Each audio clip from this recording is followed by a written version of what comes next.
Assalamualaikum warahmatullahi wabarakatuh. Alhamdulillah, alhamdulillahilladzi arsala rasulahu bil huda wa dinil haq liyudhhira ala kulli wa kafa billahi shahida. Asyhadu an la ilaha illallah wa asyhadu anna Muhammadan abduhu wa rasuluh la nabiyya ba'da. Asyhadu an la ilaha illallah wa asyhadu anna Muhammadan rasulullah. Alhamdulillah, puji syukur kepada Allah Subhanahu wa taala yang telah memberikan kita begitu banyak sekali nikmat iman, nikmat Islam, nikmat berkumpul, nikmat sehat, dan nikmat insyaallah sekarang ini bisa menimba ilmu di rumah Allah ini, yaitu di Masjid Quba. Mudah-mudahan apa yang kita niatkan dari rumah, niatkan dari awal bisa memberatkan ke pahala ke surganya Allah SWT. Amin amin ya rabbal alamin. Salawat dan salam mari kita tujukan pada manusia yang terbaik, manusia yang luar biasa dan yang pernah Allah ciptakan, yaitu baginda kita Nabi besar Muhammad sallallahu alaihi wasallam. Salam dan salam juga pada keluarganya, para sahabat, para tabi'in, alim ulama, dan mudah-mudahan kita mendapat syafaatnya di yaumil akhir nanti. Amin amin ya rabbal alamin. Alhamdulillah, di pagi yang cerah ini, habis hujan semalam, rintik-rintik, di yang seger ini kita seperti biasa di hari Sabtu minggu keempat, yaitu kajian sirah yang akan dipimpin oleh Ustadz kita, Ustadz Muhammad Haji.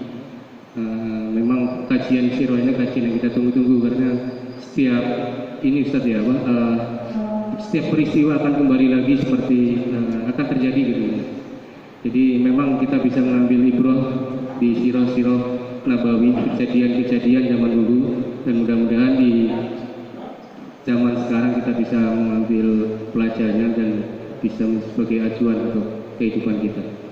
Adapun kita sedikit mengingatkan bagi para jamaah, titipan dari panitia pembangunan bagi yang berkeleluasaan dananya untuk bisa membantu atau berdonasi untuk pembangunan Masjid Quba ini yang insya Allah hampir selesai, tapi finishing ini ternyata banyak sekali dana yang tidak kelihatan, tapi butuh pernik-pernik kecil lebih luar biasa. Kalau kita lihat pembangunan masjid ini, insya Allah target pembangunan sepertinya bisa lebih dari 100 tahun ini pembangunan, karena kita lihat strukturnya luar biasa. Mudah-mudahan donasi Bapak jamaah Masjid Quba bisa mempercepat pembangunan Quba ini. Adapun pembangunan ke Masjid Quba yang dulunya jamaahnya hanya 500-an, kita bisa sampai 1000 ya Pak Dedam ya. Bisa 1200 untuk menampung jamaah. Mudah-mudahan dengan semakin banyak kapasitasnya dan semakin banyak persediaan tempatnya, dan jamaah Quba juga semakin sulit. Itu aja dari saya mewakili sebagai host di pagi ini. Waktu dan tempat kami persilakan Ustaz Haji. Bismillahirrahmanirrahim. Assalamualaikum warahmatullahi wabarakatuh. Asbahna wa asbahal mulku lillah walhamdulillah. La ilaha illallah wahdahu la syarika lah. Lahul mulku wa lahul hamdu wa huwa ala kulli syai'in qadir. Asbahna ala fitratil Islam wa kalimatil ikhlas wa ala dini nabiyyina Muhammadin sallallahu alaihi wasallam wa ala millati abina Ibrahim hanifa wa ma kana minal musyrikin. Allahumma inna nas'aluka ilman nafi'an ورزقا طيبا وعملا متقبلا.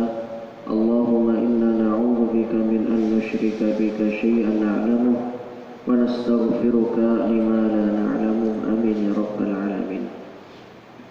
Bapak Ibu jamaah salat subuh Masjid Quba yang semoga dirahmati Allah. Alhamdulillah pada kesempatan pagi hari ini mengawali rangkaian aktivitas pagi kita dengan ketaatan dan amal soleh berupa sholat subuh berjamaah yang sebelumnya sudah kita dahului dengan minimal 1 rakaat witir yang apabila kita dibangunkan oleh Allah lebih awal, kemudian menyambungnya dengan rangkaian subuh berjamaah dan dilanjutkan dengan kajian di tempat yang cukup megah ini. Saya terakhir ke sini 1 bulan yang lalu belum seperti ini kayaknya, atau saya belum naik ke atas. Kayaknya belum, karena bulan lalu saya masih di bawah. Semalam karena datang sudah agak malam, nggak terlalu merhatiin dalamnya. Tapi pas tadi masuk, Masya Allah, itu kubah luar biasa sekali. Dan tadi disampaikan menampung 1.200 jamaah. Semoga masjid ini bertambah jamaahnya, kita makin betah di masjid, sehingga rangkaian ibadah yang kita lakukan di masjid makin lama, dan muhsinin yang telah mendonorkan rupiahnya benar-benar ini bisa menjadi amal jariah sampai ketika yang bersangkutan diwafatkan oleh Allah, pahalanya terus mengalir. Selanjutnya adalah tugas kita untuk memakmurkan masjid ini dengan sholat berjamaah maupun aktivitas keagamaan yang lain, khususnya kajian dan juga kegiatan-kegiatan yang lainnya, sehingga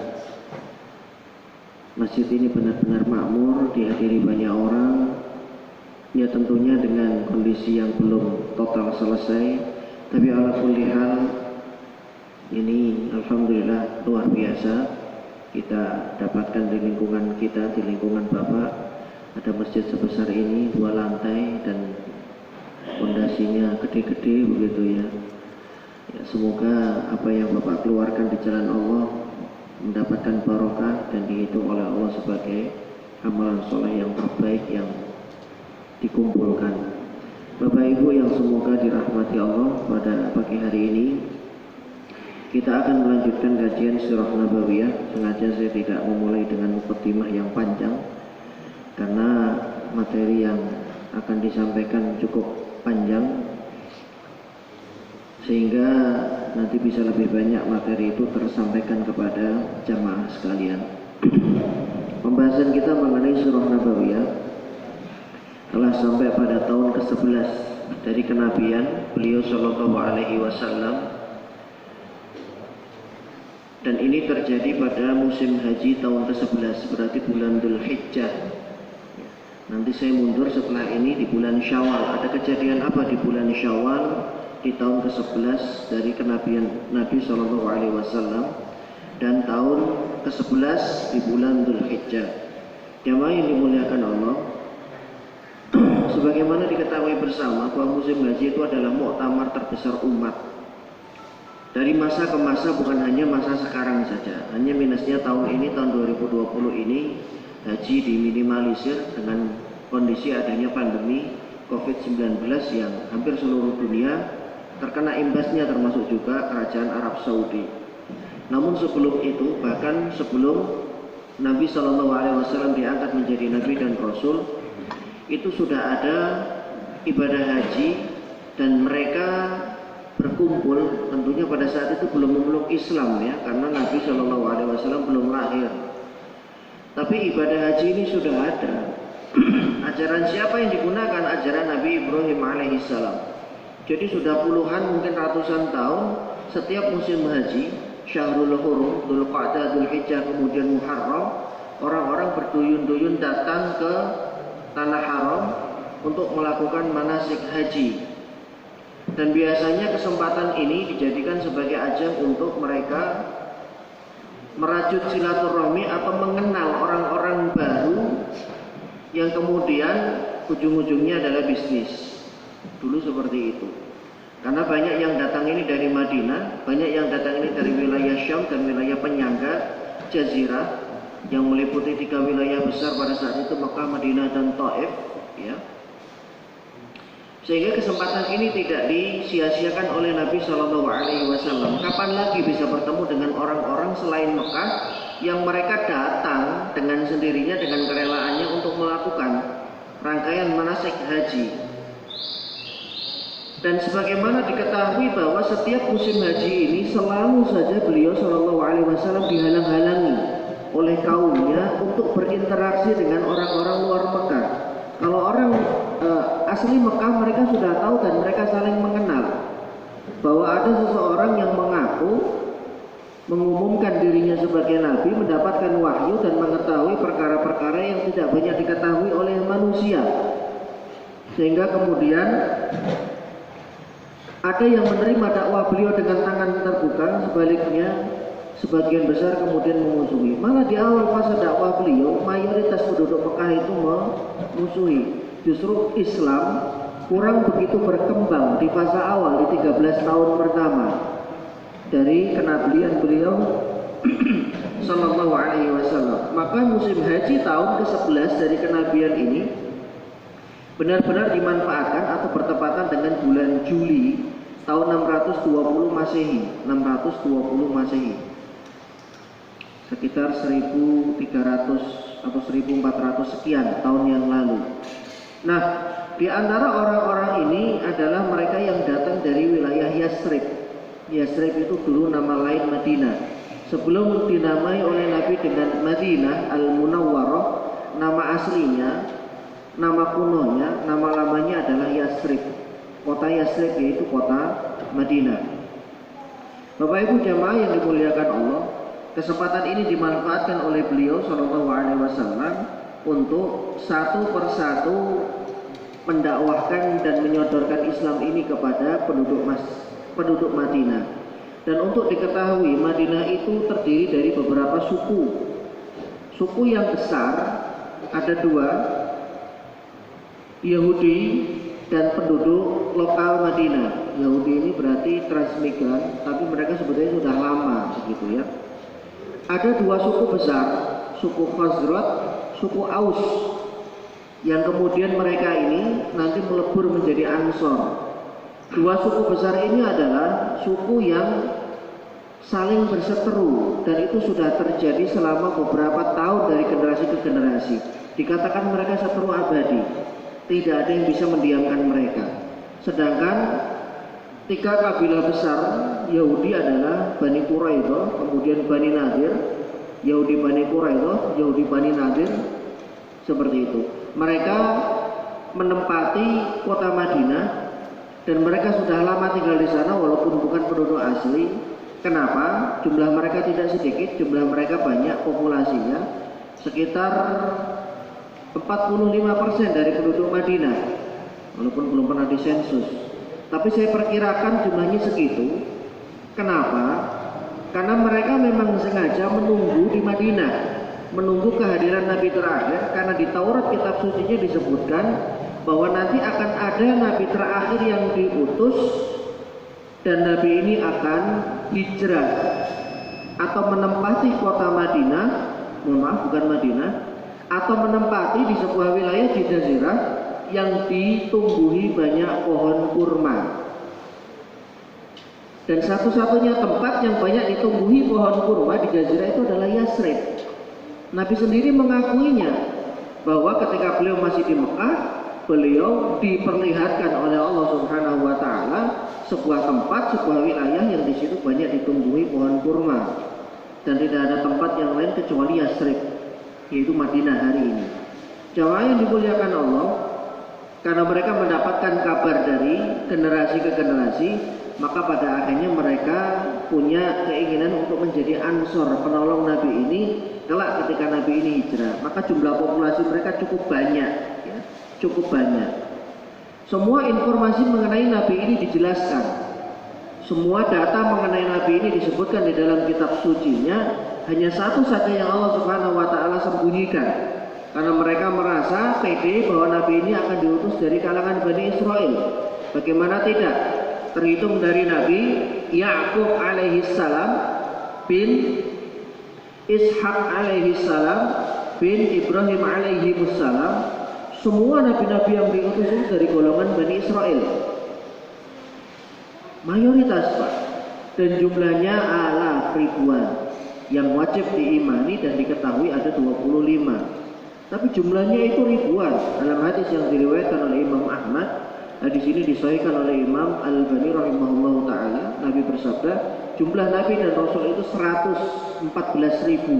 Minhum di antara mereka 300 sekian itu adalah jumlah rasul yang diutus. Dari 300 sekian jumlah rasul yang disebut di dalam Quran dan disebut lewat lisan Nabi Shallallahu Alaihi Wasallam berjumlah sekitar 25 nabi. Nah 25 inilah yang wajib diketahui, diimani keberadaan beliau alaihi wassalam. Jamaah yang dimuliakan Allah, informasi yang Allah sembunyikan ternyata informasi yang sangat vital, informasi yang sangat penting, yaitu Allah tidak pernah menyebut di dalam kitab Taurat maupun Injil asal muasal Nabi ini. Makanya mereka dengan pedenya menanti Nabi ini di Madinah Al-Munawwarah, dan mereka sudah sesumbar karena mereka kemudian menjadi khulafa. Ya, Bani Nadir dan Quraidah itu menjadi sekutunya suku Aus, kemudian Qainuqa menjadi sekutunya suku Khazraj. Dan ternyata peran Yahudi ini juga ikut memiliki peran mengompori dua suku besar yang ada di Madinah, Aus dan Khazraj, sehingga kemudian di antara kedua suku ini sering terjadi baku hantam dan peperangan, hal mana disebabkan oleh perkara yang sangat remeh, perkara-perkara yang ya biasa sebetulnya bisa diselesaikan dengan duduk kemudian musyawarah, tapi kemudian karena provokasi mereka akhirnya terjadi pertumpahan darah yang tidak diinginkan. Jamaah yang dimuliakan Allah, Nabi Shallallahu Alaihi Wasallam bertemu dengan beberapa orang. Ada 6 orang dari suku Khazraj. Wa kan sittatu nafarin min syabab Yathrib. Mereka berjumlah 6 orang dari pemuda Yathrib. Kulluhum min Khazraj. Semuanya berasal dari suku Khazraj. 6 orang itu adalah As'ad bin Zurarah, ini dari Bani Najjar. Ya, Khazraj itu suku besarnya sama seperti Quraisy, fiha butun. Dalam Quraisy itu ada banyak kabilah. Ada kabilahnya Bani Al-Muttalib, ada kabilahnya Bani Hashim, ada kabilahnya Bani Nafi', ada kabilahnya Bani Abdus Syams, ada kabilahnya Bani Abdud Dar, dan macam-macam. Nah, Khazraj itu suku besarnya, induknya. Di dalam Khazraj sendiri ada kabilah namanya Bani Najjar. Kemudian Auf bin Al-Harith bin Rafa'ah, laki-laki dari Bani Najjar. Kemudian Rafi' bin Malik bin Ajlan dari Bani Zuraik. Kemudian Qutbah bin Amir bin Hadidah dari Bani Salamah. Uqbah bin Amir bin Nabi dari Bani Haram bin Ka'ab. Kemudian terakhir Jabir bin Abdillah. Jabir bin Abdillah radhiyallahu anhu bin Rihab dari Bani Ubaid bin Ghanam. Nah, 6 orang ini sebetulnya sudah pernah mendengar dari orang-orang Yahudi bahwa akan ada nabi terakhir yang diutus, tapi mereka detailnya tidak tahu. Karena yang lebih tahu dan lebih ngerti itu orang-orang Yahudi di dalam kitab sucinya. Sampai Allah mengabadikan di dalam Al-Quran seberapa tahu informasi mengenai nabi yang terakhir yang pernah Allah sebut di dalam kitab suci mereka. Allah berfirman di dalam suratul Baqarah, alladzina atainahumul kitab ya'rifunahu kama ya'rifuna aba'ahum. Orang-orang yang telah kami turunkan kepada mereka kitab suci, agama samawi sebelum Al-Quran ini diturunkan, mereka itu mengenal Nabi ini sebagaimana mereka mengenal anak-anaknya. Ada orang tua yang punya anak kembar, kita sulit membedakan mana yang anak, mana yang ani, dua-duanya perempuan. Tapi orang tuanya saya yakin tahu. Yang anak punya ciri-ciri seperti apa, yang ani punya ciri-ciri seperti apa. Sampai Allah Subhanahu wa taala menginformasikan sedemikian detail. Mereka itu ngerti kok Nabi ini. Mereka tahu kok ciri-cirinya sudah disebut di dalam Taurat. Ciri-cirinya sudah disebut di dalam kitab-kitab suci yang pernah diturunkan kepada nabi-nabi sebelum Nabi Muhammad SAW. Tapi ketika mereka mengetahui kebenaran bahwa Nabi ini diutus bukan dari keturunan dan golongan mereka, bukan dari keturunan Nabi Yakub alaihissalam, mohon maaf, kami tidak bisa menerima risalah Nabi ini. Subhanallah. Karena mereka kecelek, mereka kaget.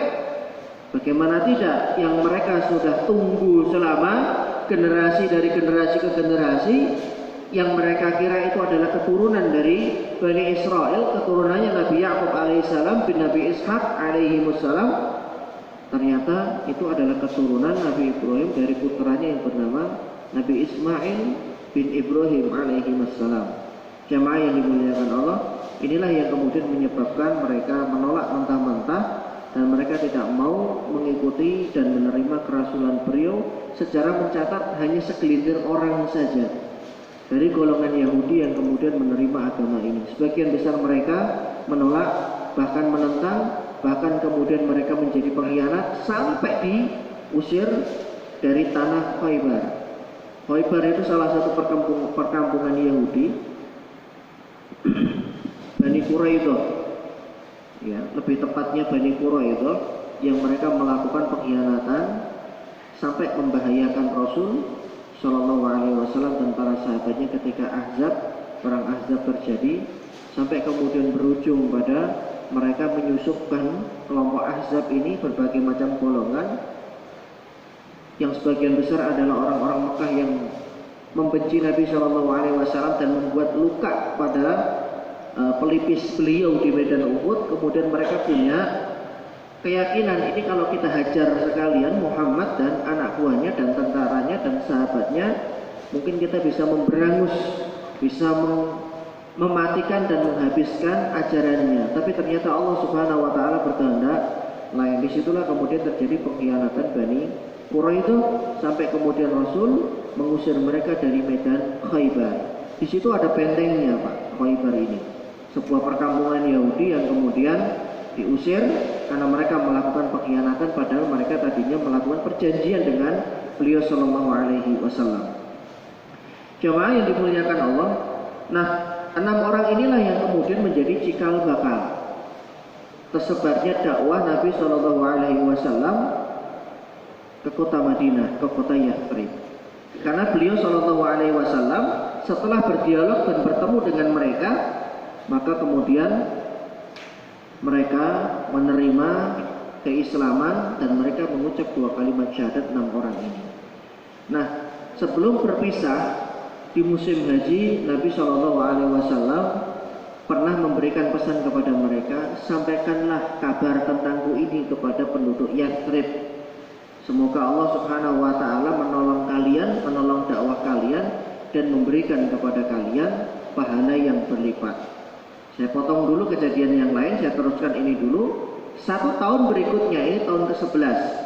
1 tahun berikutnya, tahun ke-12 dari kenabian, di bulan yang sama, yaitu bulan haji, datanglah sekelompok kaum muslimin yang sudah mengucap syahadat atas keislaman mereka, dikarenakan 6 orang ini jumlahnya 12 orang laki-laki dan 1 orang perempuan.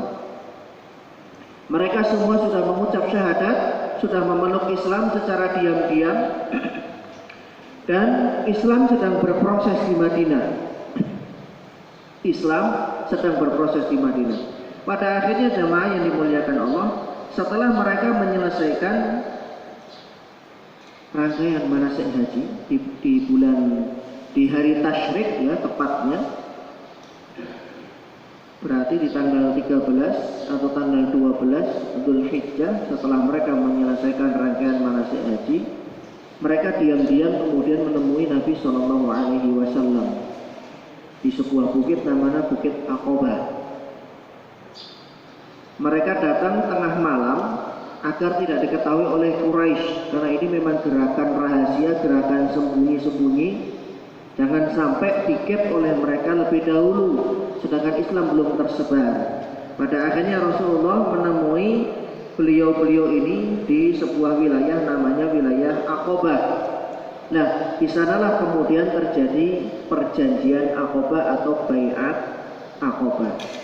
Nah, jamaah yang dimuliakan Allah, ini adalah gambaran bagaimana ajaran yang dibawa oleh Nabi di fase awal. Saya katakan ini belum lengkap syariat. Syariat yang turun kepada beliau Shallallahu Alaihi Wasallam belum lengkap, baru sebatas ini. Dan ini secara tidak langsung mewakili syariat nabi-nabi sebelumnya.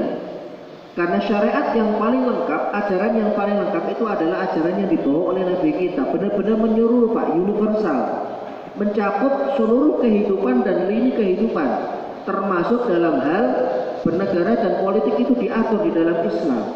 Tapi sebelum syariat ini lengkap, ada beberapa ajaran yang dibawa oleh beliau yang baru diamalkan beberapa saja, yang ini kemudian beliau sampaikan pada Bai'at Aqabah. Beliau sallallahu alaihi wasallam bersabda, hadis ini diriwayatkan oleh Imam Al-Bukhari, "Ta'alau bayi'ni ala alla tusyriku billahi syai'a." Setelah kalian mengucap dua kalimat syahadat, kalian mengikrarkan diri bahwa Allah yang berhak disembah dan aku adalah Rasulullah, adalah utusan dan juga nabinya, maka ada beberapa perkara yang kalian harus ketahui dan kalian harus jalankan sebagai seorang muslim, sebagai seorang yang telah mengimani Nabi Muhammad SAW. Yang pertama, alla tusyriku billahi syai'a, hendaklah kalian tidak menyekutukan Allah dengan sesuatu apapun. Yang pertama, ini perintah beliau. Artinya mereka diikat dengan perjanjian, dengan Bai'at Aqabah ini agar tidak menyekutukan Allah Subhanahu wa taala, kemudian kembali kepada agama berhala yang pernah mereka sembah. Yang kedua, wala tasriqu, jangan mencuri. Jangan mencuri. Ternyata masalah pencurian ini jamaah, ini sudah dari awal disampaikan oleh Nabi, bahkan sebelum syariat ini lengkap.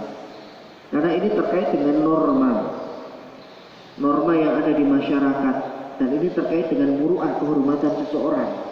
Makanya dibahas dan disampaikan oleh Nabi, kalau kalian sudah mengucap syahadat, akhlak pertama yang muncul dari syahadat itu adalah kalian tidak mencuri. Buah yang dihasilkan dari dua kalimat syahadat itu adalah kalian tidak mencuri. Yang ketiga, wala tasnu, jangan berzina, karena perzinahan ini merusak nasab, merusak kehormatan dan mengikis rasa malu seseorang. Bagaimana tidak? Anak yang dilahirkan dari hasil perzinahan, anak ini tidak punya nasab kepada bapaknya. Karena nasab yang diakui di dalam Islam itu adalah nasab yang apabila indung telur itu dibuahi oleh sperma yang sudah diikat dengan pernikahan. Tapi ini tidak diikat dengan pernikahan.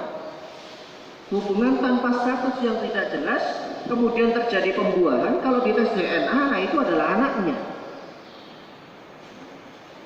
Tapi Islam itu kaitannya bukan hanya sekedar DNA jamaah. Hubungannya adalah hubungan pernikahan yang dengan hubungan pernikahan ini kemudian menjadi sebab satu nasab, dua wali nikah, tiga saling mewarisi, waris. Dengan kata lain, anak yang lahir tidak dengan akad nikah yang sah, yang benar secara agama, maka ketiga hal ini tidak tersemat pada anak itu. Anak itu tidak bisa dinasabkan kepada bapaknya. Al-waladu lil firash walil ahiri hajaru. Hadis riwayat Imam Bukhari. Anak itu adalah milik orang yang punya ranjang. Maksudnya adalah orang tua yang bapak yang menikahi ibunya dengan cara yang syah. Sedangkan bagi para pezina itu adalah al-hajaru, dirajam, dihukum rajam apabila dia sudah menikah, dan cambuk apabila dia belum menikah. Dia merusak nasab, tidak bisa dinasabkan kepada bapaknya. Kemudian karena tidak bisa dinasabkan dengan bapaknya, sedangkan syarat untuk menjadi wali nikah itu adalah ada hubungan darah, ada hubungan nasab yang diikat, saya ulang ya, diikat dengan pernikahan yang sah, maka orang tuanya, bapaknya dalam hal ini tidak bisa menjadi wali nikah kalau anak itu perempuan.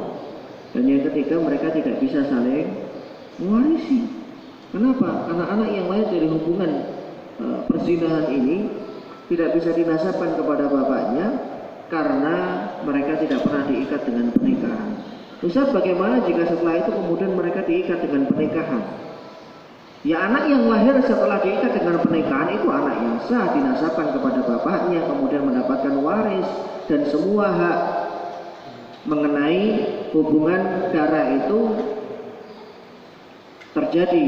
Tapi anak yang lahir sebelum diikat dengan pernikahan inilah yang kemudian kasihan. Anak ini tidak bersalah secara hukum Islam, karena itu diakibatkan karena orang tuanya. Makanya jamaah, zina itu merusak nasab, menghinakan seseorang dan menjatuhkan kehormatan dia dan juga keluarganya. Karena mau ditutupi seperti apapun, ada buah, ada hasil dari perzinahan itu adalah seorang anak. Makanya Nabi di awal tegas ketika 12 orang ini membaiat beliau sallallahu alaihi wasallam, wala taznu. Saya ambil janji kalian, sumpah kalian untuk satu tidak menyekutukan Allah, yang kedua adalah tidak mencuri, yang ketiga tidak berzina, wala taqtulu auladakum, tidak boleh membunuh anak. Karena kebiasaan orang Mekah itu kalau lahir perempuan dibunuh anaknya karena malu. Kemudian kebiasaan ini ya berlanjut ke beberapa tempat. Akhirnya bukan cuma anak perempuan yang dibunuh, tapi anak laki-laki khosyatal imlak, takut miskin. Banyak kita temukan juga hari ini. Sudah beberapa waktu yang lalu, cukup lama, ada seorang ibu karena kondisi ekonomi yang betul-betul memprihatinkan, akhirnya dia bunuh diri bersama dengan anaknya. Suaminya nggak tahu pergi kemana. Masya Allah. Ini yang paling bertanggung jawab siapa? Orang yang ada di sekitar dan pemerintah wilayah itu. Itu nanti akan dihisap oleh Allah. Kok ada warganya yang sampai kelaparan sampai kemudian bunuh diri? Ini berat hisapnya, jemaah. Hisapnya berat sekali. Karena nyawa itu meregang. Orang sehari ini bisa mengatakan itu salah dia sendiri, dia punya pilihan kok. Iya. Tapi sebabnya adalah karena kelaparan, karena dia tidak punya sesuatu yang digunakan untuk mengganjal perut. Dan itu adalah tanggung jawab yang ada di sekitar, ya, pengampu kebijakan yang ada di sekitar. Entah itu kota atau tingkat kecamatan atau mungkin di atasnya. Mereka juga ikut bertanggung jawab nanti di hadapan Allah Subhanahu wa taala. Wala ta'tu bi buhtanin taftarinahu baina aydikum. Yang berikutnya, kalian tidak boleh saling menjatuhkan tuduhan-tuduhan fitnah. Saling memfitnah satu sama lain sesuatu yang tidak benar. Fitnah itu dalam bahasa Arab buhtan, Pak. Tapi kalau fitnah, ya, jadi fitnah itu tuduhan, ya, yang kita sering sebut fitnah itu bahasa Arabnya buhtan. Sedangkan fitnah itu sendiri kalau di dalam ayat Quran, wal fitnatu asyaddu minal qatl, fitnah itu lebih besar daripada pembunuhan. Maksudnya fitnah di sini ditafsirkan oleh Ibnu Abbas adalah asyirku, menyekutukan Allah. Karena tidak ada dosa yang lebih besar daripada menyekutukan Allah, dan perbandingan itu adalah asyaddu minal qatl, pembunuhan. Pembunuhan itu dosa besar sekali di dalam Islam. Hati-hati, pelakunya diancam oleh Allah di neraka. Tapi ada yang lebih besar dari pembunuhan. Apa itu? Seseorang yang menyekutukan Allah Subhanahu wa taala. Kemudian Nabi melanjutkan baiat Aqabah ini dengan kalimat wala ta'suni fi ma'ruf. Janganlah kalian bermaksiat kepadaku dalam hal kebaikan. Itu disampaikan oleh beliau. Faman waffa minkum fa ajruhu 'ala Allah. Barang siapa yang menepati poin-poin ini, tidak menyekutukan Allah, kemudian tidak mencuri, kemudian tidak berzina, tidak membunuh anak laki-lakinya, kemudian tidak menjatuhkan tuduhan fitnah kepada saudaranya, kemudian dia tidak bermaksiat, maka yang menepati 6 hal atau 7 hal ini, fa ajruhu 'ala Allah, pahalanya telah Allah Subhanahu wa taala siapkan. Wa man asaba min dzalika syai'an fa'uqiba bihi fid dunya fa huwa lahu kaffarah. Ini yang menarik. Tapi siapapun yang melanggar dari hal-hal ini, kemudian di dunia ditegakkan hukuman had atau dihukum oleh Allah Subhanahu wa taala, maka itu menjadi kafarat bagi dia. Artinya, kalau ada orang yang bermaksiat melakukan perbuatan dosa, kemudian dia dihukum di dunia oleh Allah, salah satu hukumannya adalah dengan hukuman had, maka setelah itu Allah tidak lagi mempermasalahkan orang ini di akhirat. Saya ambil contoh hadis riwayat Imam Muslim, ya, hadis riwayat Imam Muslim ketika ada seorang wanita dari suku Ghamidiyah itu datang menemui Nabi Shallallahu Alaihi Wasallam yang dia mengaku telah berbuat zina. Hadisnya ini ada banyak, Pak, ada beberapa redaksi. Salah satunya ini. Kemudian hadis lain lagi namanya Malik, ya, saya lupa Malik bin siapa, tapi perawinya juga Imam Muslim. Dia datang kepada Nabi, ya Rasulullah, tahirni, wahai Rasulullah, bersihkan aku. Dicuekin sama Nabi, dia ngomong lagi tahirni sampai 3 kali. Fi mau tahiruka, atas dosa apa kamu disucikan? Minaz zina. Dia ngaku, saya telah berzina. Kemudian Rasulullah SAW bertanya, ini hadisnya seorang sahabat laki-laki, sedangkan redaksi dari wanita Al-Ghamidiyah tadi mendatangi Nabi, dua-duanya riwayat Imam Muslim, kemudian mengatakan, ya Rasulullah, tahhirni minaz zina, bersihkan dosa-dosaku karena aku telah berbuat zina. Maka kemudian untuk wanita ini Rasulullah memastikan apakah dia mabuk, apakah dia gila, apakah dia tidak waras. Para sahabat mengatakan tidak, dia waras, dia tidak mabuk. Sampai kemudian Rasulullah pulanglah. Maksudnya sudah cukup kamu mengaku, taubatlah, perbaiki dirimu, pulang sana. Ternyata setelah 9 bulan bayinya lahir. Kemudian begitu bayinya lahir digendong, sebetulnya kalau dia nggak datang kepada Nabi pun tidak mengapa, karena Nabi SAW sudah berusaha menutup aibnya. Tapi orang ini tetap merasa nggak tenang, jemaah. Dia datang lagi dengan membawa, ya Rasulullah, ini bayi hasil perbuatan zina saya. Maka kemudian Rasulullah umumkan, ada nggak sahabat yang mau ngurusi bayi ini? Jadi bapak asuhnya. Satu orang angkat tangan, saya Rasulullah, iya silakan. Fa'amara biha farujima. Kemudian Nabi SAW menegakkan had untuk wanita ini dan dirajam. Karena dia sudah menikah, kemudian dia berzina, akhirnya dilempar dengan batu, dirajam sampai meninggal. Kemudian ada banyak yang bertanya, kenapa Islam begitu kejam? Ini tidak kejam, Pak. Ya. Dan tidak serta-merta setiap orang berzina rajam begitu, enggak. Di dalam Islam contohnya hanya beberapa kali saja kejadian. Dan itu cukup membuat sadar dan cukup membuat jera orang-orang yang lain.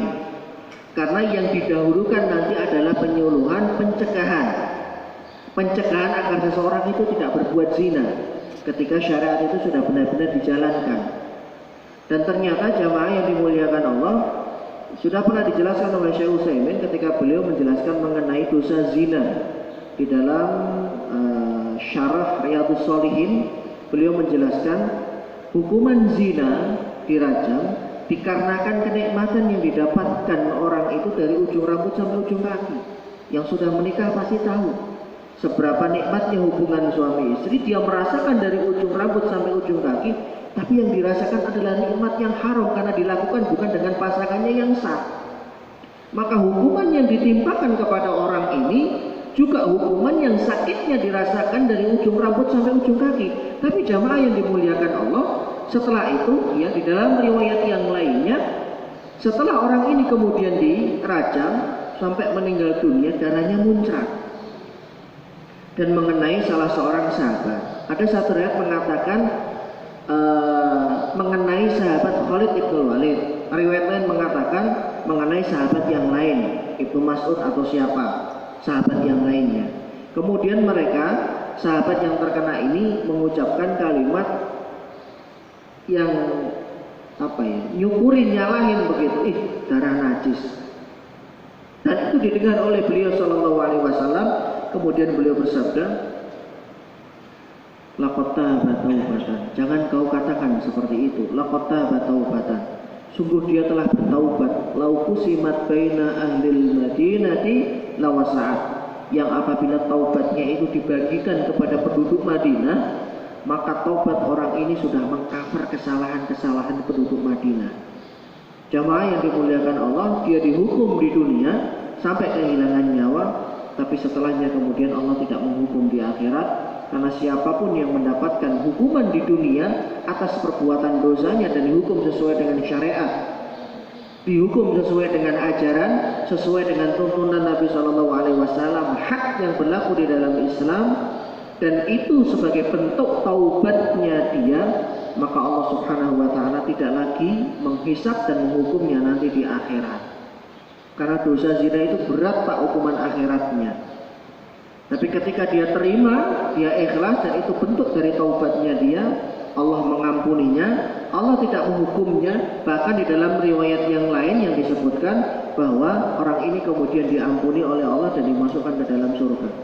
Masya Allah. Yang tadinya dia berzina tapi kemudian diampuni dan dimasukkan di dalam surga. Waman asoba, kelanjutan dari bayat Aqabah ini, waman asoba min dzalika syai'an fasataruhullah.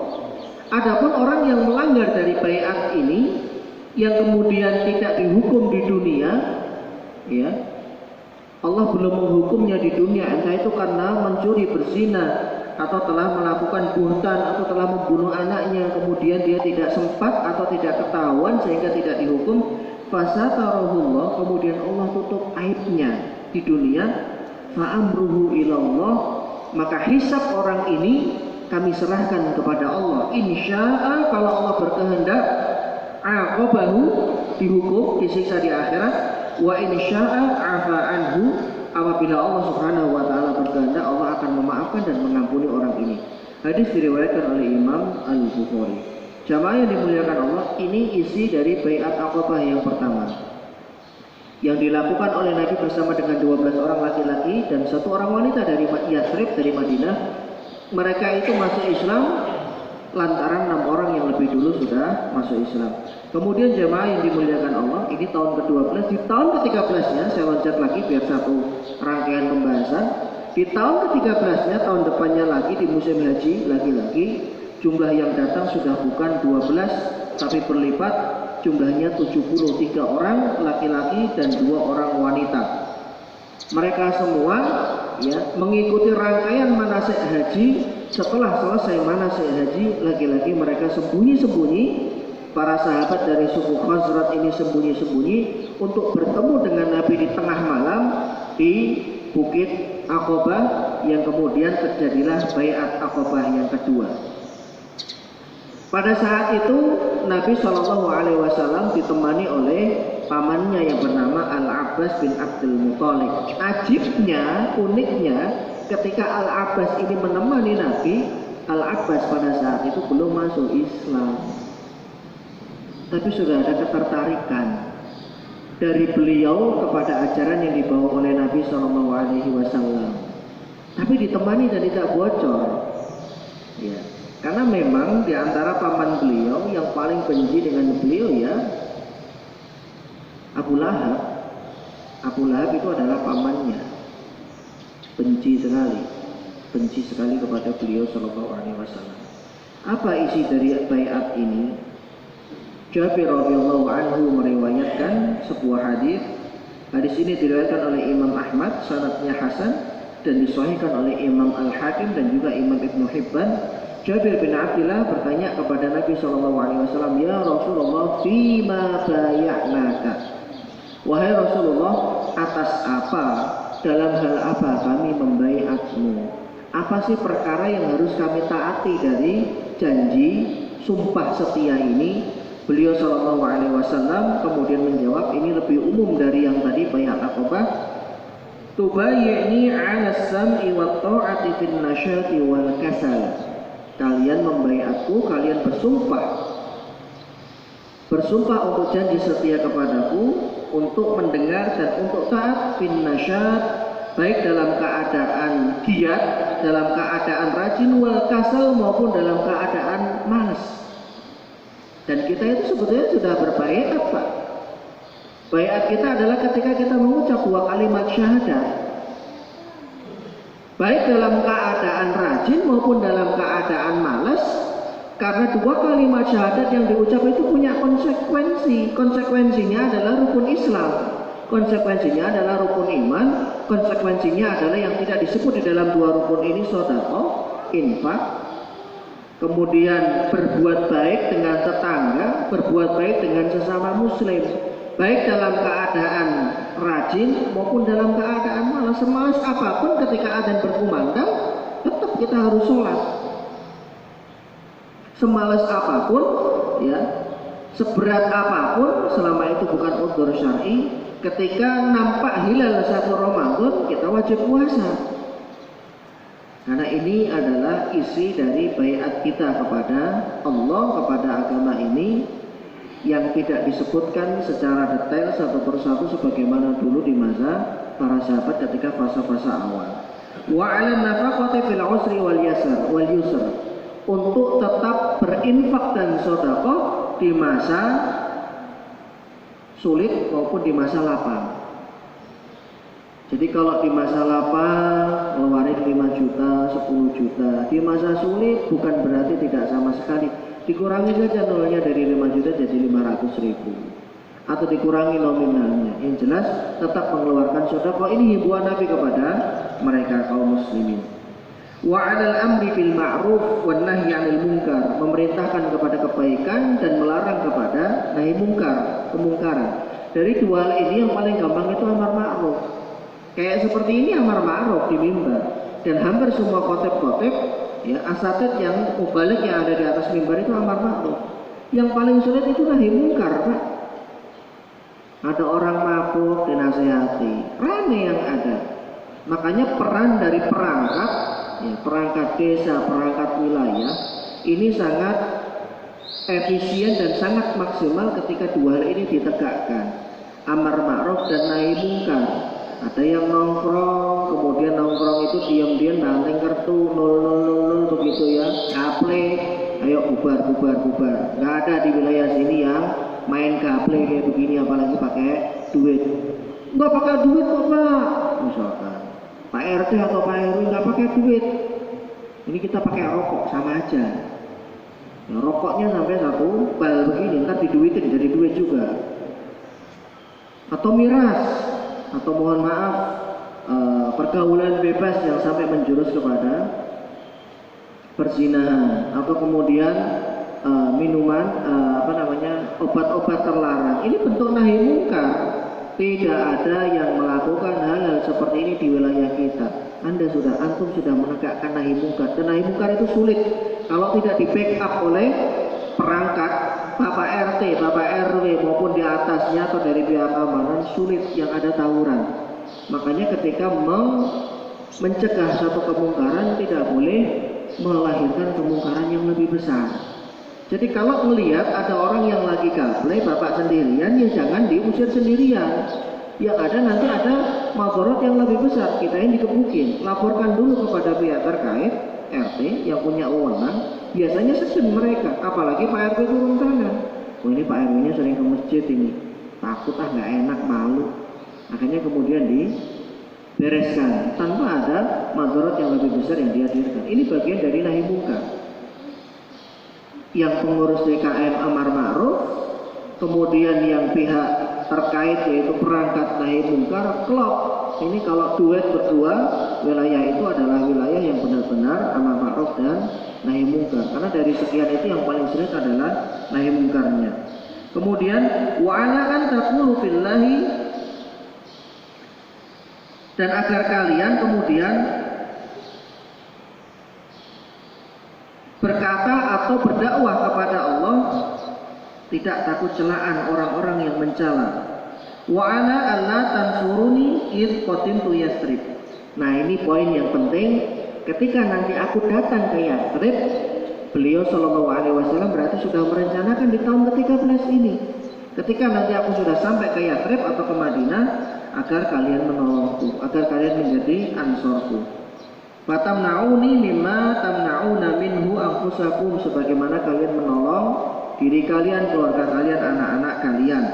Nah, jika ini semua dilakukan oleh kalian dan oleh generasi berikutnya, sebetulnya simple. Inti ajaran Islam itu simple, jemaah. Apa yang didapatkan? Kalian mendapatkan surga. Nabi dengan penuh kepastian, Nabi dengan janji yang tidak mungkin beliau sallallahu alaihi wasallam ingkari, karena semua itu adalah wahyu yang disampaikan oleh beliau. Ketika mereka bertanya, ya kaum muslimin yang jumlahnya sekian 73 ini, apa yang kami dapatkan jika kami menjalankan ini semua? Nabi dengan penuh kepastian menjawab, al-jannah, surga. Kalian dapat surga. Masya Allah, begitu senangnya. Dan setelah itu memang tidak ada satupun dari kaum muslimin sahabat ini yang kemudian menyalahi dari baiat Aqabah tersebut. Jamaah yang dimuliakan Allah, ini terjadi di tahun ke-13 dari kenabian dan terjadi di bulan Dzulhijjah. Jamaah yang dimuliakan Allah, selesai baiat Aqabah, saya mundur lagi di tahun yang ke-11. Tapi bukan bulan Dzulhijjah di musim haji, tapi di bulan Syawal. Lebih tepatnya 1 tahun setelah pernikahan beliau dengan Ibunda Saudah binti Zam'ah. Ibunda Saudah itu istri yang kedua Nabi Shallallahu Alaihi Wasallam. 1 tahun berikutnya di bulan Syawal, yaitu tahun ke-11 Hijriyah, Nabi Shallallahu Alaihi Wasallam menikahi ibunda Aisyah radhiyallahu anha. Pernikahan yang ditunggu-tunggu, pernikahan yang menyatukan dua orang besar dari suku yang besar, dua orang terhormat. Wa fi Syawal min hadhihi sannah, di bulan Syawal pada tahun ini yaitu tahun ke-11, tazawwaja Rasulullah sallallahu alaihi wasallam Aisyah as-Siddiqah. Beliau sallallahu alaihi wasallam menikahi ibunda Aisyah radhiyallahu anha, seorang yang jujur dan putri dari orang yang membenarkan risalah beliau sallallahu alaihi wasallam radhiyallahu anha. Wahia bintu sittu sinin wa bana biha bil madinati fi Syawal fi sanatil ula min al hijrah wahia bintu tis'i sinin. Ketika ibunda Aisyah radhiyallahu anha dinikahi oleh Nabi di Mekah, pernikahannya di Mekah di tahun ke-11 Hijriah, usia beliau adalah 6 tahun. Jangan berpikir 6 tahun itu kayak anak yang ada di sini, Pak. Ini wilayah Jazirah, wilayah Saudi, urufnya berbeda, adatnya berbeda. Jangan dipukul rata dengan yang ada di wilayah yang lain. 6 tahun tapi secara fisik besar. Kalau panjenengan yang sudah pernah haji maupun umroh, mesti tahu posturnya orang-orang Saudi itu segede apa. Saya itu punya teman sekelas, dia tuh paling tinggi di kalangan anak-anak Indonesia. Pas dia bareng jalan sama dosen yang dari Saudi, itu cuma segininya kok Pak, selengannya kok. Jadi kalau anak ini mahasiswa ini terus bandel di kelas, tinggal dikempet, dikelekin begini, hilang nggak kelihatan. Gede, posturnya itu gede mereka. Biasanya kalau lagi mau nyium Hajar Aswad begitu, itu orang Turki, orang dari Sudan gede-gede, iya, posturnya mereka gede-gede fisiknya. Gitu. Dan mereka yang usianya masih usia-usia di bawah 10 tahun pun secara fisik besar.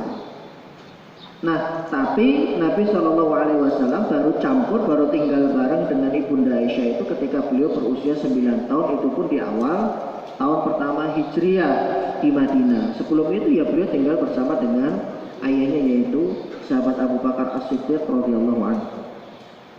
Bapak Ibu jamaah yang dimuliakan Allah, apa yang diistimewakan dari Bunda Aisyah radhiyallahu anha ini, dan kenapa Nabi Shallallahu Alaihi Wasallam menikahinya, dan sejak kapan beliau Shallallahu Alaihi Wasallam itu sudah dikabarkan berita gaib atau dikabarkan oleh Allah Subhanahu Wa Taala bermimpi bertemu dengan ibunda Aisyah radhiyallahu anha.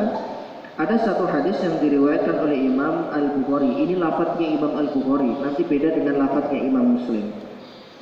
Setelah Nabi menikah dengan ibunda Aisyah, kan biasanya ada cerita-cerita, sama mungkin kayak dulu Bapak, oh ya, dulu waktu kita nikah itu sebelumnya yang kenalin si ini loh. Nah, ternyata Nabi Shallallahu Alaihi Wasallam itu sudah pernah melihat ibunda Aisyah. Beliau menceritakan, uriki fil manami marrataini. Aku melihatmu di dalam mimpi sebanyak 2 kali. Ini lafadznya Imam Bukhari, lafadznya Imam Muslim 3 kali. Yang mana Ustaz yang benar? Dua-duanya benar karena perawinya Bukhari dan Muslim. Boleh jadi ini 2 kesempatan yang Nabi Shallallahu Alaihi Wasallam berbicara di lain kesempatan begitu kepada ibunda Aisyah. Jadi tidak ada yang salah karena perawinya adalah Imam Bukhari. Uriki fil manami marrataini ara annaki fi sarqatin min harir. Aku melihatmu di dalam mimpi sebanyak 2 kali.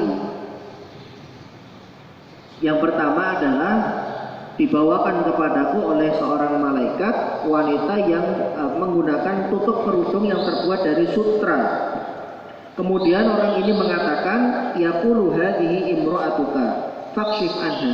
Ini loh calon istrimu. Ini loh calon istrimu, fakshif anha. Coba dibuka penutup wajahnya. Fa idza hiya anti, lalu kemudian dibuka oleh Nabi Shallallahu Alaihi Wasallam, ternyata kamu. Fa aqulu in yaku hadza min indillah yumdi. Kalau benar ini adalah kamu, maka Nabi bergumam di dalam hati, pasti dia akan menjadi istri beliau Shallallahu Alaihi Wasallam. Dan pernikahan Nabi itu beda dengan pernikahan orang-orang biasa, Pak. Cukup wahyu dari Allah, zawajnaka, kami nikahkan engkau, sudah terjadi pernikahan. Makanya kalau kita menelisik ya, beberapa waktu yang lalu di Indonesia, ada beberapa nabi-nabi yang palsu. Itu dengan mudahnya dia mengatakan, saya nabi, kamu sudah saya nikahi. Lu kok bisa begitu? Iya, nikahnya orang biasa dengan nabi kan beda. Ini langsung wahyu dari Allah Subhanahu wa taala. Akhirnya dengan gampangnya mereka menikahi, ngakunya nabi. Nah, yang bodoh itu pengikutnya.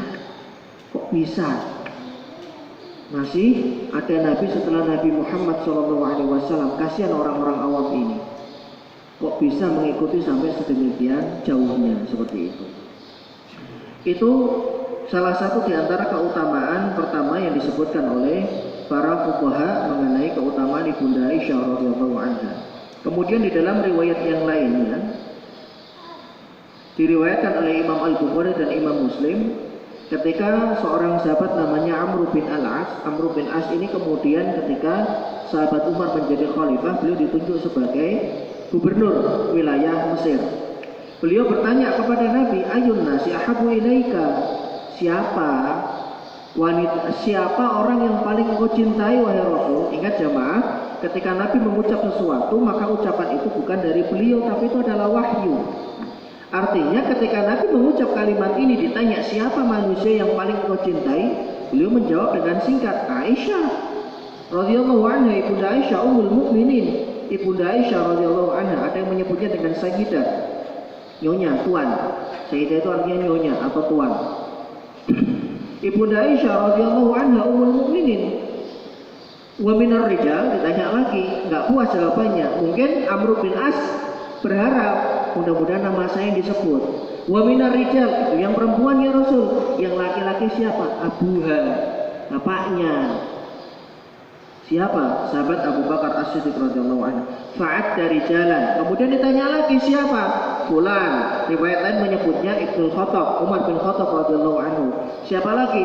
Fulan. Ternyata nama Amr bin As agak belakangan disebutnya. Padahal di sini dijelaskan oleh sahabat Amr bin As radhiyallahu anhu. Kemudian beliau adalah satu-satunya wanita yang dinikahi Nabi SAW yang masih gadis. Jadi yang lain istri-istri beliau adalah janda. Semua istri yang dinikahi oleh Nabi itu semuanya janda kecuali Ibunda Aisyah. Hal inilah kemudian yang menyebabkan Ibunda Aisyah radhiyallahu anha bertanya kepada Nabi, nanya sambil manja, karena ini adalah istri yang paling muda dan istri yang manja. Manjanya luar biasa kepada Nabi SAW. Sebagaimana dikutip oleh Imam Al-Bukhari di dalam kitab Syahihnya dari Ibunda Aisyah radhiyallahu anha, beliau mengatakan, ya Rasulullah, saya ingin bertanya mengenai satu hal. Tolong dijawab dengan jawaban apa adanya. Bagaimana menurut antum, bagaimana menurut Anda jika Anda melakukan sebuah perjalanan, kemudian Anda istirahat, Anda mampir ke sebuah lembah. Di situ ada dua pohon. Satu pohon adalah pohon yang sudah dimakan oleh banyak orang, nyisa. Satu pohon lagi, pohon yang buahnya belum ada seorang pun yang menjamah. Kira-kira pohon mana yang akan Anda datangi atau mengikat unta Anda di sana? Ini apa, Pak? Langsung senyum-senyum Bapak. Jadi kalau istrinya tiba-tiba begitu ya, ini kode begitu ya. Ya, kalau ayah berangkat kerja sudah bawa bekal dari rumah, bawa semuanya. Kira-kira bekalnya yang dimakan atau ayah jajan di kantor? Ya bukanlah, kata istrinya. Yes, alhamdulillah. Berarti bukti cinta saya benar-benar dimakan itu bekalnya, karena yang bawakan istrinya. Ibunda Aisyah pun juga pengen mendapatkan. Ini kan sebetulnya pertanyaan yang ujungnya muji begitu. Ibunda Aisyah sudah tahu sebetulnya jawabannya, tapi didramatisir, ditanya karena beliau pernah mengatakan manusia yang paling dicintai itu adalah Ibunda Aisyah radhiyallahu anha. Kemudian ditanyakan kepada beliau, mana yang dipilih ya Rasul? Tentunya pohon yang belum dijamah. Beliau cuma senyum-senyum saja, belum pernah dijamah oleh siapapun. Ini diantara keutamaan Ibunda Aisyah radhiyallahu anha.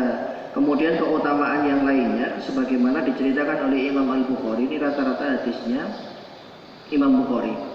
Jadi hadis ini diceritakan oleh Ibunda Aisyah dan Ummu Salamah radhiyallahu anha. Ibunda Aisyah itu pernah bercerita, Rasulullah itu kan punya istri lebih dari 3. Kemudian beliau setiap malam itu bergantian ke rumah-rumah istrinya. Ibunda Aisyah bercerita, biasanya ketika malam giliran di rumah Ibunda Aisyah radhiyallahu anha, itu para sahabat banyak ngasih hadiah. Macam-macam hadiahnya, ada yang ngasih makanan, ada yang ngasih hadiah. Membuat istri yang lain cemburu. Lah, kok ngirim makanan cuman giliran Ibunda Aisyah saja, giliran kita kemana? Akhirnya kemudian mereka ngumpul-ngumpul, istri-istri ini ngumpul, ngomonglah ke salah satu istri Nabi. Di situ ada Ummu Hafsah, di situ ada Ummu Sauda, ya, binti Zam'ah radhiyallahu anha dan istri-istri yang lainnya. Kemudian beliau-beliau ini bicara menyampaikan kepada Ibunda Ummu Salamah radhiyallahu anha, mengatakan tolong sampaikan kepada Nabi agar Nabi menyampaikan kepada para sahabatnya, kalau mau ngasih hadiah ya jangan cuma ketika Nabi SAW itu ada di gilirannya Ibunda Aisyah radhiyallahu anha. Kami pun juga mau mendapatkan hal-hal yang seperti itu. Ya, nanti disampaikan. Benar. Kemudian sebelum giliran Ummu Salamah disampaikan oleh Nabi kepada Nabi SAW, tapi nggak diindahkan, dicuekin begitu saja oleh Nabi.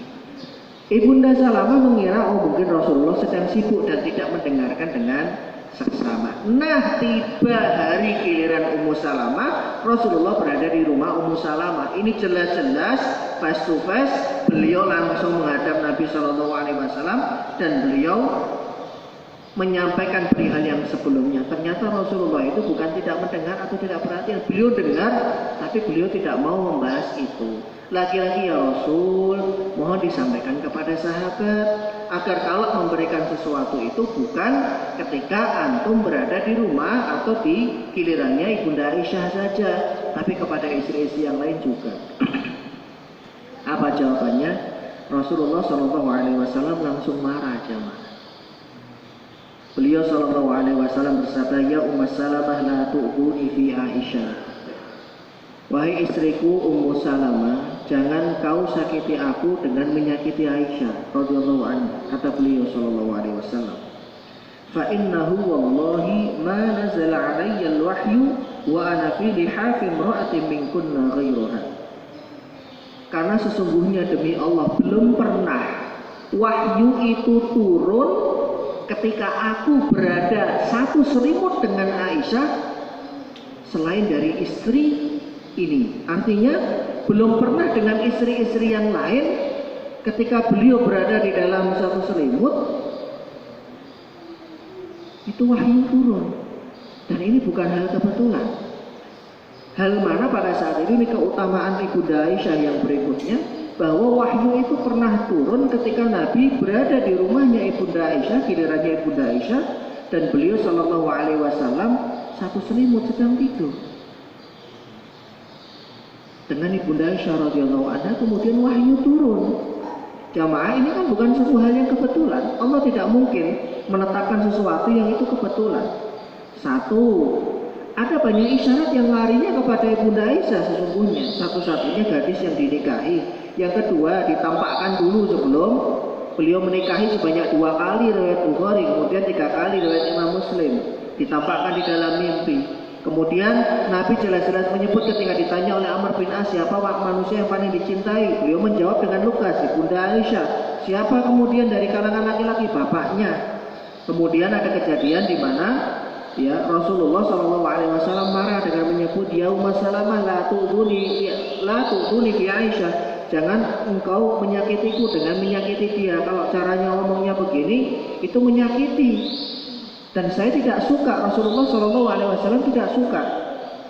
Kenapa? Karena pernah ada kejadian yang kejadian itu tidak pernah terjadi ketika aku bersama dengan istri yang lain, yaitu ketika turunnya wahyu dan saat itu aku sedang berada satu selimut dengan Ibunda Aisyah radhiyallahu anha. Dan ini bukan kebetulan. Seolah-olah Allah ingin menyampaikan beliau ini spesial. Sampai wahyu turun itu ketika beliau SAW berada di giliran Ibunda Aisyah dan satu selimut dengan beliau. Ya pahamlah Pak maksudnya. Tidak perlu saya jelaskan lebih jelas. Sampai segitunya hadis ini diriwayatkan oleh Imam Al-Bukhari.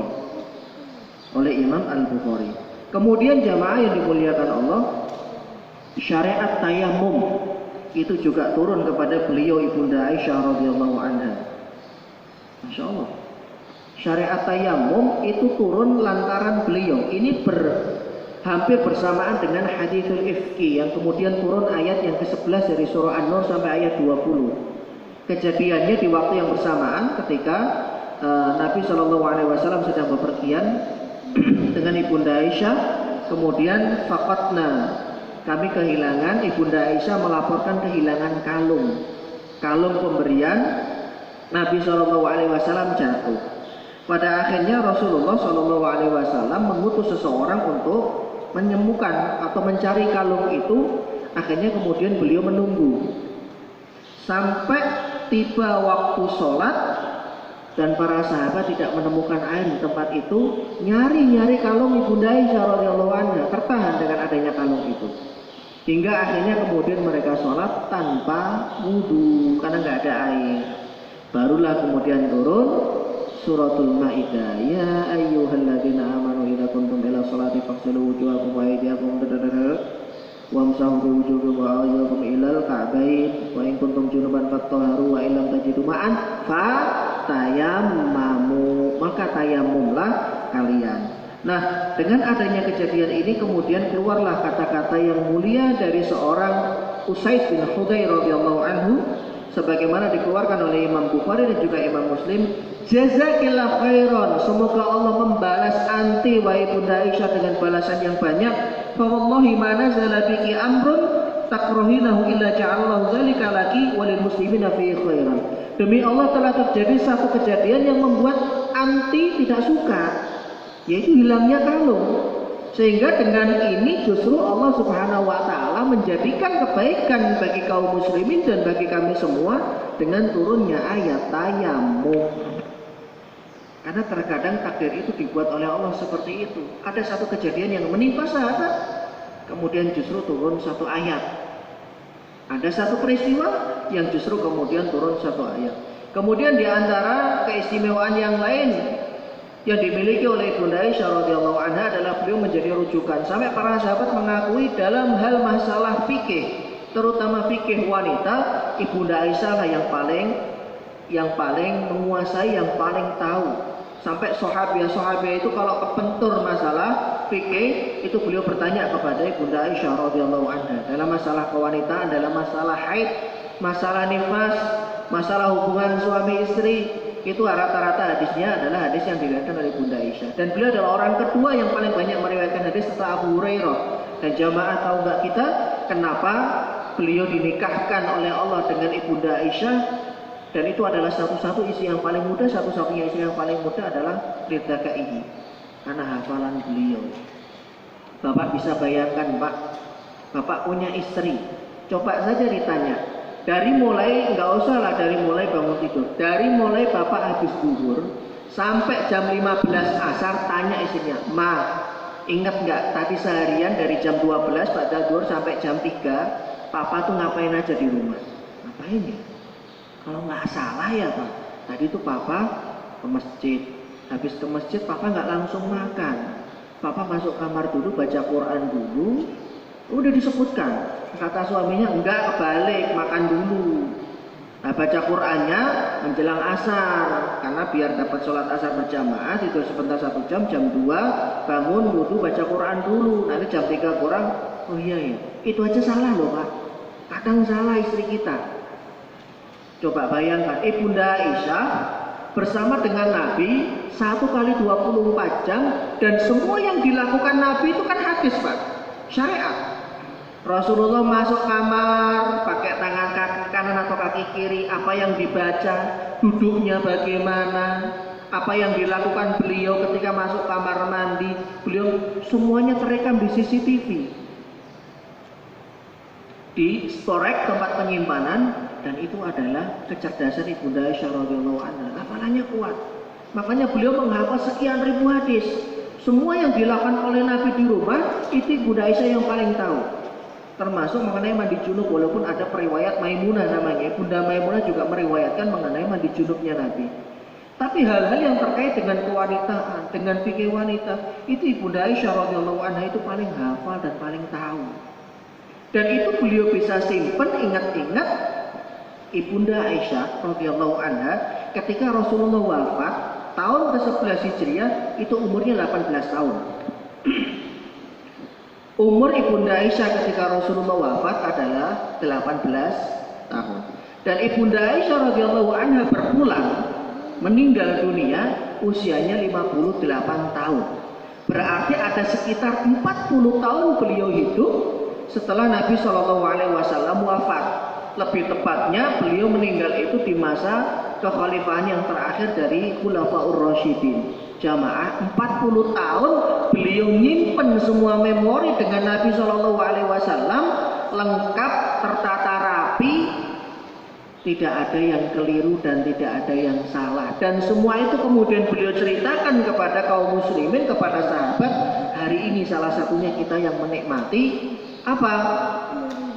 Keseharian Nabi SAW di rumah. Kalau bukan Ibunda Aisyah radhiyallahu anha yang punya hafalan yang kuat dan masih fresh, masih muda, mungkin kita nggak pernah dapat hal-hal yang terkait dengan kebiasaan sehari-hari Nabi. Bagaimana tahajudnya Nabi, tarawihnya Nabi. Seperti itu.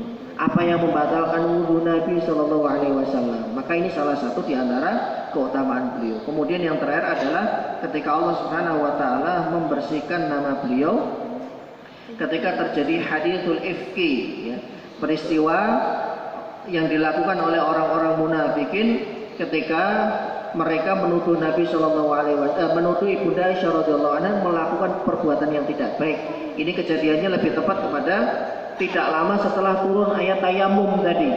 Kemudian beliau tertinggal, di situ ada seorang sahabat. Nah, desas-desus mengenai beliau melakukan perbuatan yang tidak baik, itu pun tersebar dan disebarluaskan. Sampai Rasulullah mendiamkan Ibunda Aisyah, sampai dikembalikan ke rumah orang tuanya. Ini loh Pak, luar biasanya fitnah. Sesuatu yang tidak terjadi dibuat seolah-olah terjadi, dan ini dosanya besar, hati-hati.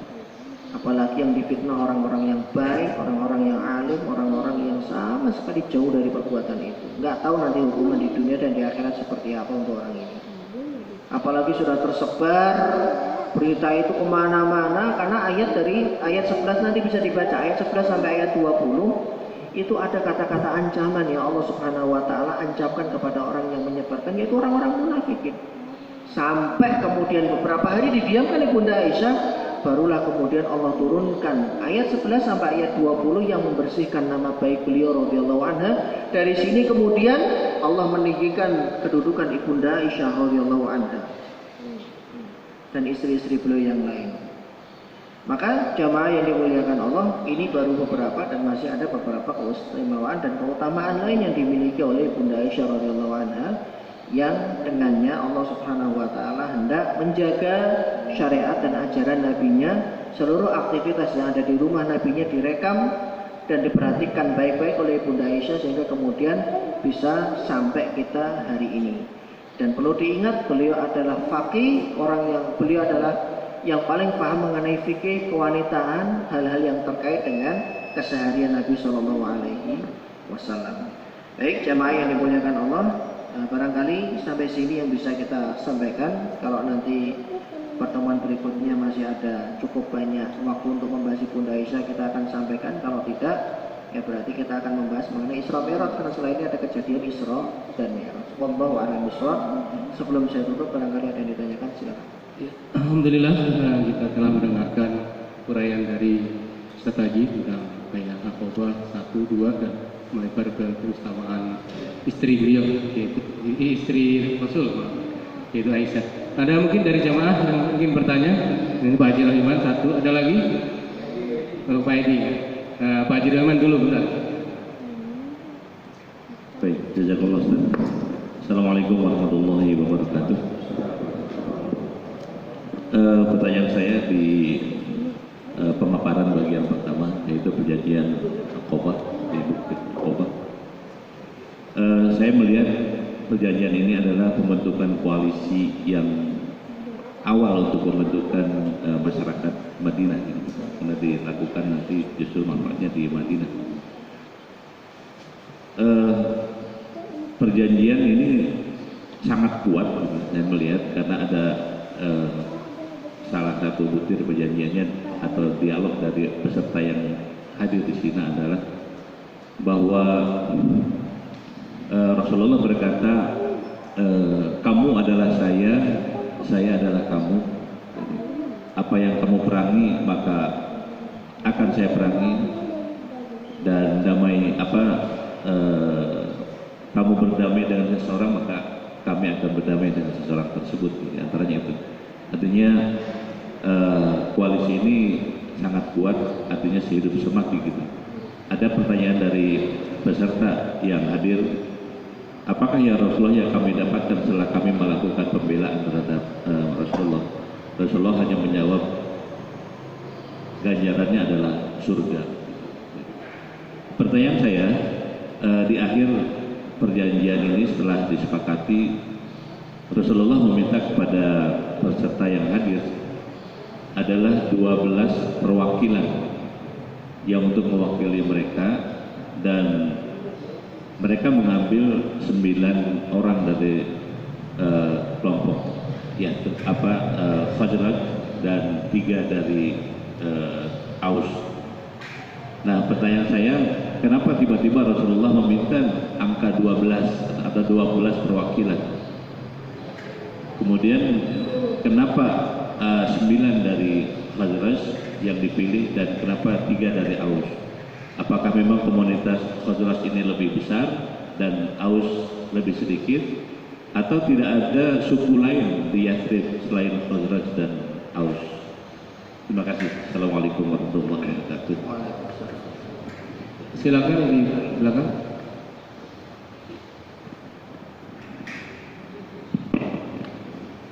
Bismillahirrahmanirrahim. Assalamualaikum warahmatullahi wabarakatuh. Waalaikumsalam. Pak Ustaz, terima kasih banyak atas pencerahan dan ilmu yang diberikan yang selama ini kami belum pernah mendapatkannya, terus terang. Antara mengenai Sirah Nabawiyah, anak hasil zina, nasab, akobah, kemudian istri Nabi dan lain sebagainya. Terutama yang kami baru tahu itu adalah pemahaman mengenai fitnah. Ternyata pemahaman kami selama ini itu keliru. Sebagaimana yang telah diucapkan oleh salah satu jenderal yang selamat dari Gestapo itu, al-fitnatu asatu minal qatli. Pemahaman kita itu adalah fitnah yang bahasa Indonesia yang ternyata salah kaprah. Ternyata fitnah dalam bahasa Arab adalah al-bukan. Jadi bukan fitnah yang dimaksud di dalam Al-Quran itu. Yang dimaksud dengan al-fitnatu asatu minal qatli ternyata adalah asyirku. Baru tahu kami Pak Ustaz, terima kasih banyak. Yang ditanyakan apa Pak? Yang kami pertanyakan adalah mengenai nasab Pak Ustaz. Oh, nasab. Mengenai anak hasil zina. Oh. Yang tadi disebutkan bahwasanya wanita yang punya anak hasil yang sedang hamil itu bisa dinikahi oleh laki-laki lain yang adalah untuk menutup aib. Nah, kemudian yang saya tanyakan adalah sebagai anak hasil zina itu kan tidak memiliki 3 hal seperti yang dijelaskan tadi: perwalian, pernasaban, dan waris. Nah, saat si anak hasil zina ini dinikahkan, tentunya walinya bukan laki-laki tadi, tapi wali hakim. Nah, yang jadi pertanyaan, pada saat pernikahan itu bagaimana akadnya? Apakah disebutkan nasabnya adalah ibunya, yang tentunya akan membuka aib si anak hasil zina ini, Pak Ustaz? Jadi itu saja pertanyaan kami Pak Ustaz. Terima kasih. Assalamualaikum warahmatullahi wabarakatuh. Waalaikumsalam. Silakan. Pertanyaannya jawabannya panjang ini. Baik, saya jawab dulu dari pertanyaan pertama. kenapa dengan jumlah 12 itu ada delegasi 6, ada 9, ada delegasi 3. Baiat Aqobah itu 2 kali. Aqobah pertama 12 orang laki-laki, 1 orang perempuan. Aqobah kedua 73 laki-laki dan 3 orang atau 2 orang wanita, atau 72 laki-laki, pokoknya jumlahnya 75. 73 atau 72 laki-laki, 2 atau 3 orang wanita. Isinya berbeda, tapi intinya melengkapi. Baiat Aqobah pertama yang jumlahnya 12 orang itu isinya agar mereka tidak menyekutukan Allah Subhanahu wa taala. Kemudian agar mereka tidak mencuri, kemudian mereka tidak berzina, mereka tidak buhtan, saling menuduh, dan beberapa poin yang tadi disebutkan oleh di dalam Sirah Nabawiyah. Yang kedua 73 itu lebih spesifik mengenai amar ma'ruf nahi munkar dan menolong Nabi Shallallahu Alaihi Wasallam ketika nanti beliau hijrah. Jadi sebetulnya tidak ada keharusan atau tidak ada bagian Aus dan Khazraj sekian, karena di awal disebutkan yang masuk Islam dulu itu adalah Khazraj, karena Allah mentakdirkan mereka di tahun ke-11 itu bertemu dengan Nabi, jumlahnya 6 orang, itu semuanya suku Khazraj, tidak ada Aus. Nah biasanya kalau suku itu dengan suku lebih dekat. Jadi wallahu a'lam bishawab, untuk suku Aus ini masuk Islamnya lebih belakangan daripada Khazraj, seperti itu. Kenapa? Karena setelah setelah tahun ke-11, berarti tahun ke-12 di Baiat Aqobah, itu 12 orang ini juga Khazraj semua. Khazraj mengislamkan Khazraj, seperti itu. Kemudian di tahun berikutnya, tahun ke-13-nya itu adalah Khazraj juga mayoritas, mungkin ada beberapa Aus, tapi tidak disebutkan di dalam Sirah Nabawiyah. Jadi memang bukan masalah bilangannya harus sekian, ya, Pak, tidak. Tapi memang qadarallahnya seperti itu. Jalur mereka masuk Islamnya seperti itu. Harus lewat lika-liku yang berbeda, begitu. Mungkin untuk yang Aus itu lewat masuk Islam lewat orang yang lain selain Khazraj, atau justru malah ketika Rasulullah sudah masuk ke Madinah baru kemudian Ausnya masuk Islam. Jadi tidak ada settingan secara khusus dari Nabi, karena memang qadarullah seperti itu, alur yang Allah Subhanahu wa taala tetapkan kepada beliau sallallahu alaihi wasallam. Kemudian untuk masalah mengenai menikah atau masalah tadi tuhmah, saya perjelas, fitnah itu bahasa Arabnya adalah tuhmah, ya, bahasa Arabnya adalah tuhmah atau buhtan, seperti itu. Adapun fitnah yang artinya, fitnah itu sendiri itu sebetulnya ibtila, artinya ujian. Jadi fitnah yang sering kita, kamu fitnah saya, itu sebetulnya maksudnya adalah tuhmah atau buhtan. Ini buhtan, ini tuduhan, ini kan maksudnya adalah tuduhan kan, Pak? Tuduhan itu bahasa Arabnya buhtan, tuduhan itu bahasa Arabnya tuhmah, dua-duanya boleh dipakai. Sedangkan fitnah yang kita sebut itu dalam bahasa Arab artinya ujian, cobaan, ibtila muradifnya. Nah, sedangkan tadi kalau kata fitnah di dalam Al-Quran disandingkan dengan asyaddu minal qatl, itu menurut Ibnu Abbas tafsirnya itu adalah asyirku, menyekutukan Allah Subhanahu wa ta'ala. Karena banyak kalimat-kalimat dalam bahasa Arab yang kita pakai kesehariannya itu tidak sesuai dengan mana aslinya di dalam bahasa Arab. Seperti contoh fitnah, jangan begitu dong, itu fitnah namanya. Kalau fitnah ini maksudnya adalah tuduhan, berarti bahasa Arabnya tuhmah atau buhtan. Kalau fitnah di sini adalah asli kata bahasa Arab, artinya ujian. Makanya kalau orang Arab dengar ini bingung mereka. Fitnah, ujian, maksudnya apa nih kok tiba-tiba ujian begitu? Tuh.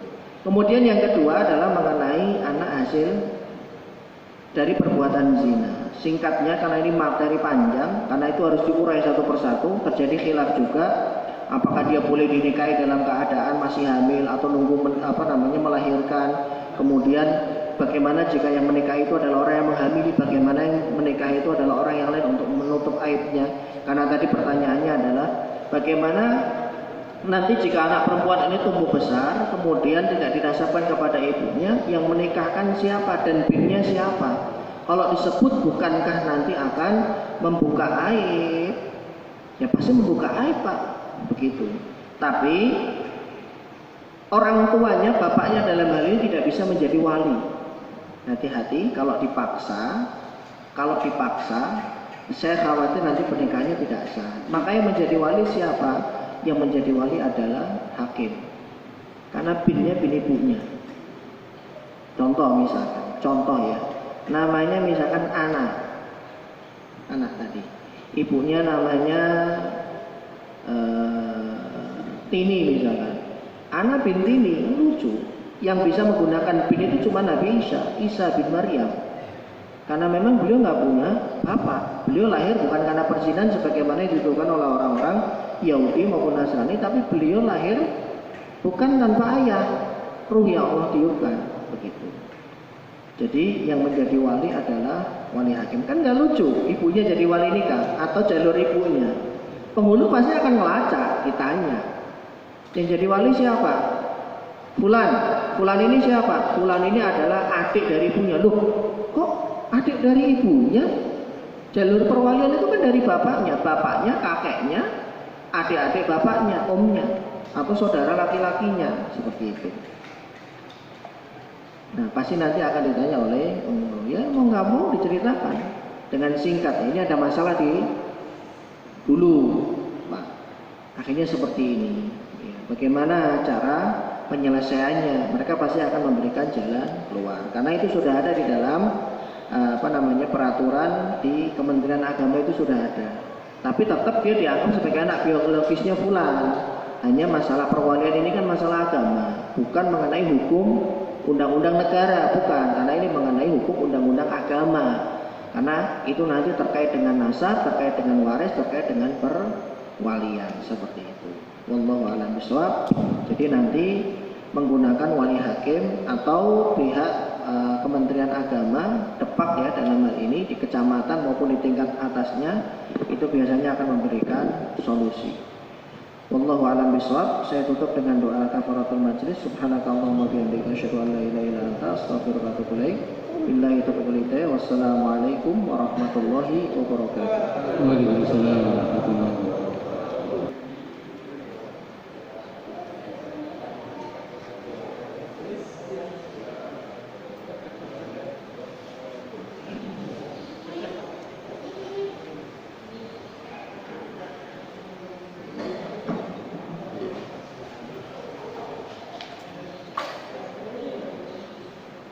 Thank you.